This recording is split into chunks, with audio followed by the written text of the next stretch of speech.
मेरी गुड़िया, दुआ तुम्हारी हो नाश्ते पर। ये क्या कह रहे हो तुम अजलान? मैं नीचे क्यों जाऊंगी आखिर? अपनी अम्मी का रवैया इतनी जल्दी भूल गए? यार दुआ, तुम्हें क्या लगता है उनके लिए सब इतना आसान है? और मुझे समझ नहीं आता कि तुम्हें हर बात उनकी इतनी बुरी क्यों लगती है। प्लीज अब मत करो ऐसा। अम्मी इस वक्त बहुत मुश्किल दौर से गुजर रही है। अच्छा ठीक है।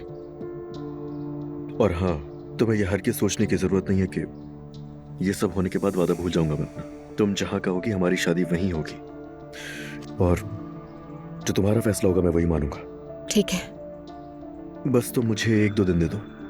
अम्मी की भी हालत कुछ समझ जाएगी, फिर बाबा से बैठकर बात करूंगा मैं। ठीक है। मेरी जान, मुस्कुरा रही हो बाबा को देखकर। आओ नाश्ता कर लेते हैं फिर।